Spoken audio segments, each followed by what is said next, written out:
Bir açık dünya oyundan ne bekleriz? Oyuncuya güzel bir özgürlük sunarken o dünyada yapabileceğimiz çeşitli aktiviteler, etkileşime girebileceğimiz unsurlar olmasına değil mi? Oynadığınız bir açık dünya oyunun grafikleri, atmosferi, oyunun size sunduğu o dünya dışarıdan bakıldığında çok ilgi çekici durabilir. Güzel manzaralar seyretmek, doğa içinde gezmek tek başına yeterli olmayabiliyor. Açık dünyayı destekleyecek içerikler bekliyoruz. Yaşayan bir dünya hissini her oyun veremiyor ne yazık ki. Ne kadar kaliteli olursa olsun illaki her açık dünya oyun bir noktada tekrara düşüyor. O tekrara düşme aşamasında da kendini sevdirerek oyuncunun keyif almasını sağlayarak ekran başında tutmak bence güzel bir başarıdır. Yani bu çizgisel yapıda bir oyun da olsa, açık dünya bir oyun da olsa bir oyunu keyif almadan sıkılmış bir halde artık bitse de gitsek modunda oynamak hiç istemeyeceğimiz çok tatsız, keyifsiz durumlar. Şimdi açık dünya bir oyunun içerik çeşitliliğinin olmasını ve o dünyada eğlenebileceğimiz, keşfedebileceğimiz unsurlar olmasını bekleriz. Bir tane yan görev hazırlayalım, 50 tane haritanın her bir yana kopyalayıp yapıştıralım. İşte burada çiçek toplasınlar, burada ördek vursunlar. Oyun tutarsa DLC ile de at koyarız oyuna. Hoppidik hoppidik koşturup dururlar.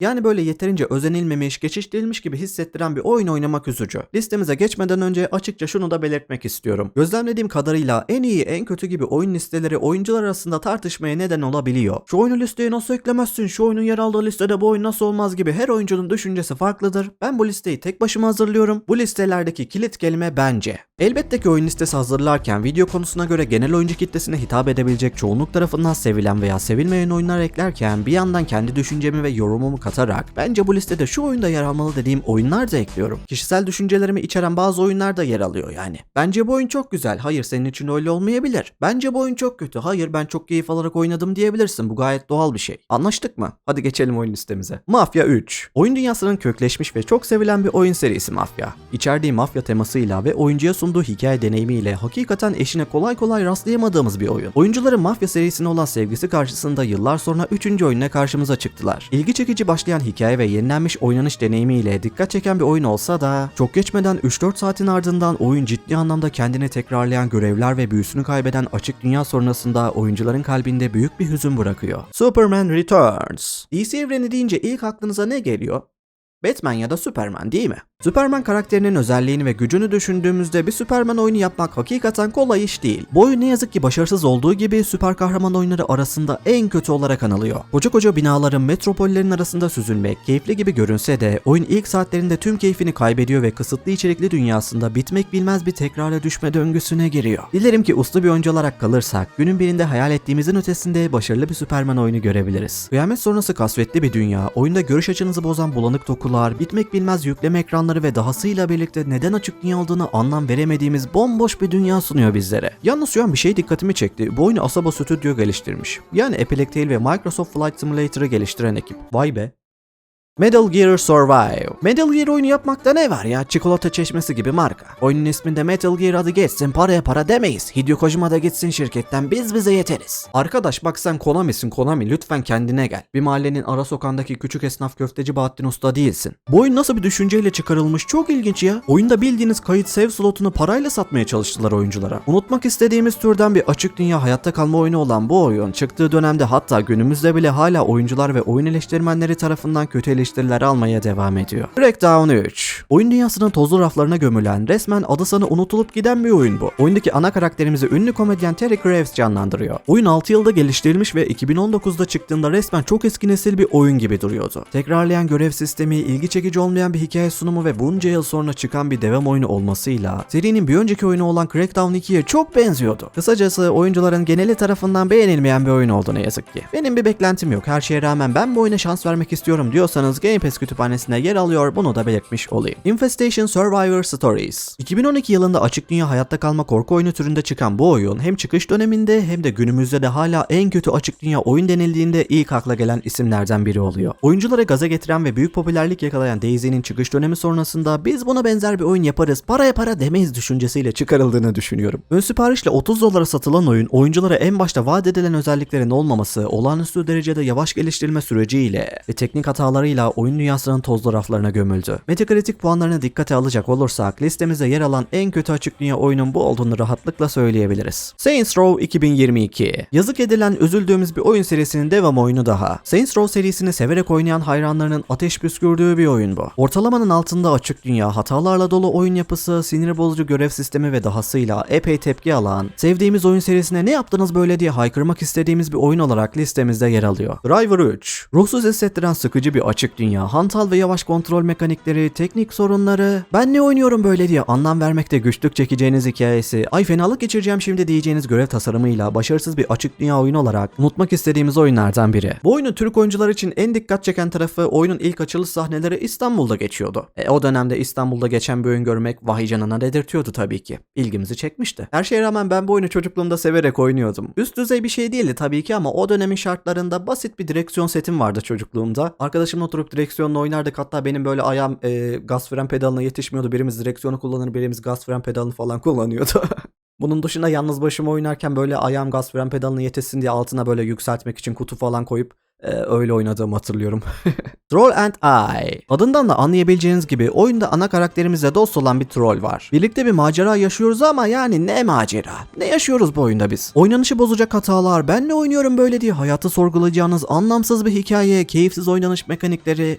Bu oyun tam anlamıyla unutmak isteyeceğimiz türden tozlu raflara gömülen bir oyun. The Amazing Spider-Man 2. Bir Spider-Man hayranı olarak üzüldüğüm oyunlardan bir tanesi. Aceleyle geliştirilmiş eksik bir oyun bu. Ne olduğunu anlam veremediğimiz özensiz kötü dövüş mekanikleri, çeşitli oyun çökme hataları, bitmek bilmeyen yükleme ekranları, oyun içi ses hataları ve sürekli kendini tekrarlayan açık dünyası ve dahasıyla ne yazık ki kötü bir film uyarlaması olarak listemizde yer alıyor. Road Rage. Bu oyunun bu haliyle piyasaya nasıl sürüldüğünü anlaması gerçekten çok zor. Ruhsuz hissettiren bomboş bir açık dünya. Bu oyunu ne diye açık dünya yapısında tasarladınız arkadaş? Oyunun ana temasında bir kere motosiklet var ama araç kullanımı öyle kötü ki. Oyunda scooter mı kullanıyoruz, bisiklet mi kullanıyoruz belli değil. Antal sürüş mekanikleri, keyifsiz oyun deneyimi, yani ben illa sopayla falan birilerini dövmek istiyorum diyorsan ne bileyim GTA serisini oynayabilirsin. Zombi temalı Dying Light falan oynayabilirsin. Böyle biraz stres atarsın belki. Dead Rising falan da oynayabilirsin yani. Ne bileyim motor yok da at üstünde Mount and Blade oynayabilirsin. At üstünde kılıç salla falan yani. İlla sopayla kılıçla birilerini döveceğim diyorsan. Bu oyunla ilgili tek övebileceğimiz şey, büyük bir motosiklet tutkunuysanız motosiklet özelleştirme seçenekleri olabilir sanırım. Ama yani bu oyundan keyif alamadıktan sonra bu ilginizi çeker mi bilemiyorum. No Man's Sky. Şimdi bu oyunun ilk çıkan hallerini konuşacağız, yanlış anlaşılma olmasın. No Man's Sky çıkış dönemi öncesinde oyun geliştiricileri bizlere büyük umutlar vaat ettiler. Neredeyse sonsuz gezegen çeşitliliği olacağını, her gezegenin birbirinden çok farklı bir dünya sunacağını tekrar vurgulayarak oyuncuları fazlasıyla gaza getirdiler. Bize gösterilen görüntüler, oyunun atmosferi, gezegenleri oldukça ilgi çekici, güzel görünüyordu. Ama çıkış dönemi öncesinde bize gösterilen görüntüler tam anlamıyla bir illüzyondu. Oyun hala tamamlanmamıştı ve bize vaat edilen oyun ortada yoktu. 2016 yılında No Man's Sky çıktı ve hem oyun eleştirmenleri tarafından hem de oyuncular tarafından büyük eleştiriler aldılar. Oyunun ilk çıkış dönemi büyük bir hüsran, hayal kırıklığı olmuştu. Oyun öncesi vaat edilen sonsuz keşif tam anlamıyla amaçsız ve hiçbir anlam ifade etmiyordu. Oyunun dünyası çok boş ve içerik olarak çok yetersizdi. Tüm bu anlattıklarımın yanında yıllar içinde oyuna olan desteklerini devam ettiren geliştiriciler günümüzde hakikaten oyunu bambaşka bir güzelliğe ulaştırdılar. Şimdi günümüzdeki halini hakikaten içerik olarak takdir edebiliriz. Desteklediler mi? Evet. Ama yani oyunun ilk çıkış dönemi hakikaten büyük bir fiyaskoydu. Raven's Cry. Korsan temasını çok seven biri olarak korsan temalı kaç tane oyun sayabilirsiniz bana? Lego Karayip Korsanları, Sea of Thieves, Assassin's Creed Black Flag.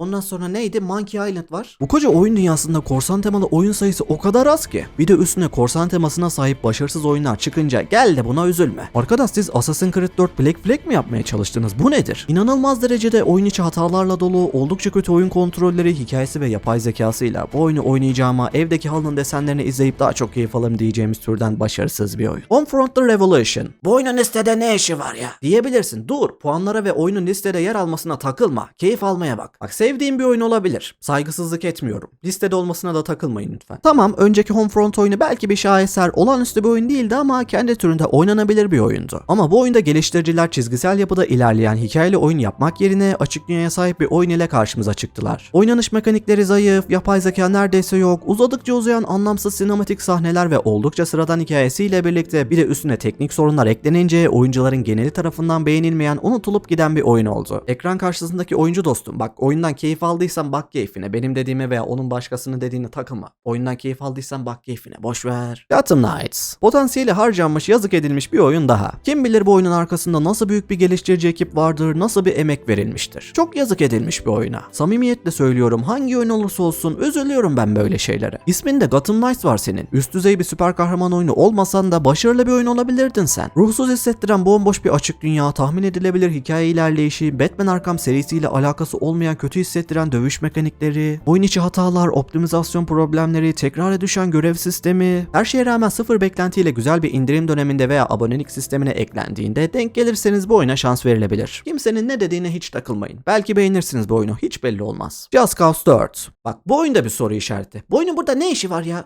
diyenleriniz olabilir. Takılma, keyif almaya bak videoda. Just Cause serisini seven bir oyuncu olarak bence bu 4. oyuna Just Cause serisinin en kötü oyunu diyebiliriz sanırım. Serinin önceki oyunlarında ve özellikle Just Cause 3'te eğlenceyi ve oyun keyfini bambaşka boyutlara taşıyan başarılı oyunlar sonrasında 4. oyunda nasıl böyle kötü bir hale dönüştürdüler anlam vermesi güç. Arkadaş, grafik takıntısı olan bir oyuncu değilim ama oyunun grafikleri PlayStation 2, PlayStation 3 dönemine dönmüş resmen. Bazı anlarda o kadar tuhaf görünüyor ki. Oyunu oynayan arkadaşlar bana katılacaktır diye düşünüyorum. Yani başarılı olan 3. oyunun üzerine bir şey koyamadığı gibi bayağı teknik anlamda da 3. oyunun gerisine düşmüş gibi hissettiriyor ne yazık ki. Aha da ortalığı karıştıracak bir oyun. Bonus, Days Gone. Şimdi Days Gone seven oyuncu dostlarım durun lütfen, hemen kızmayın. Metacritic puanlarına falan da takılmayın. Bakın oyun çok kötü falan değil. Oo bomboş bir oyun falan gibi bir şey de demiyorum. Aslında Days Gone'ı listenin sonuna bir soru işareti bonus olarak ekledim. Neden? Bu oyunu çok seven oyuncular da oldu. Bu nedir arkadaş deyip oyuna tahammül edemeyen, kötü bir oyun diyen oyuncular da. İlginç bir şekilde ben bu oyunu sevdim, keyif aldım. Seven oyuncular tarafındayım yani. Oyuna objektif bir şekilde bakacak olursak üzülerek söylüyorum ki Days Gone'ın açık dünyası çok boş bırakılmış. Çok güzel bir atmosfere sahip, Oregon eyaletinde geçiyor. Doğa manzaraları harika ama yani bence bu dünya çok daha güzel, ilgi çekici doldurulabilirdi. Çok yetersiz içerikleri var ve bu oyun hiç kısa bir oyun değil arkadaşlar. 40 saatlik bir hikaye deneyimi sunuyor ve oyun başta neyse sonda o. Şaşırtmıyor sizi. Kısa bir süre içinde oyun büyüsünü kaybediyor. Açık dünyası daha dolu olmalıydı derken kıyamet sonrası bir dünyada Luna Park'a gidelim, pamuk şeker yiyelim demiyorum tabii ki. Benim gibi Days Gone'ı baştan sona bitiren oyuncular katılacaktır diye düşünüyorum. Ya oyuna bak, saygısızlık etmiyorum. Hemen ya oğlum sen bu oyunu ne listeye aldın ya falan demeyin yani. Çok başarılı bir oyun olabilecekken çok yazık edilmiş bir oyuna. Umut vadeden bir oyun olmasıyla ne yazık ki potansiyeli harcanmış bir oyun olduğunu düşünüyorum. Buna rağmen oyun PlayStation sonrası PC tarafında çıktıktan sonra PC oyuncularının geneli tarafından çok beğenilen bir oyun oldu. Çok sevindirici bir durum bence, ne kadar güzel. Çok uzatmak istemiyorum, Days Gone oyun incelemesinde detaylı konuşacağız ama çok ilginç bir oyun Days Gone. Şu açıdan söylüyorum, eksi yönlerinin bu kadar fazla olup artı yönlerinin bu kadar az olmasıyla bana kendini sevdirmeyi başaran nadir bir oyun Days Gone. İnanın ben sevdiğim bir oyunu, hani böyle saygısızlık etmek için koymadım listeye. Doğa içinde yalnızlık duygusunu çok güzel veriyor oyun. Benim gibi The Walking Dead sevenler varsa aramıza, atlıyorsunuz motorunuza, tam bir Daryl Dixon gibi dolaşıyorsunuz ve çok güzel bir keyif veriyor motorla dolaşmak. Ama işte tek başına sizce bu yeterli mi? 40 saatlik bir hikaye sunuyor size, oyunun temposu çok yavaş akıyor ve açık dünyada yapabileceğiniz içerikler çok kısıtlı. Az önce de söylediğim gibi gerçekten bu oyun çok daha başarılı olabilirmiş ama yani geliştirme sürecinde olan şeyler falan, yani arka planda bir takım sorunlar olmuş belli ki, zaten bir şeyler de duymuştuk. Yani çok daha başarılı bir oyun olabilecekken potansiyeli harcanmış bir oyun. Ya bak, samimiyetle söylüyorum, Days Gone 2'nin gelmesini beklerim. Gelmezse de ya niye gelmedi bu oyunun devamı falan diye çok üzülmem ama ya Days Gone 2 gelirse mutlu olurum. Hakikaten oynamak da isterim yani. Böyle. Evet, şimdilik benden bu kadar. Umarım izlerken keyif almışsınızdır. İzlediğiniz için çok teşekkür ediyorum. Videomu bitirmeden lütfen kanalıma abone olmayı ve videomu beğenmeyi unutmayın. Sizlerin desteği kanalımızın gelişimi açısından çok önemli. Yeni videolarda görüşünceye dek kendinize çok iyi bakın. Görüşmek üzere. Hoşçakalın. Evlat, kanalıma abone ol ve videolarımı beğen ki yeni gelecek içeriklerimden haberdar olabilesin. Gamer Carleon ailesi bu yaptığın iyiliği asla unutmayacak.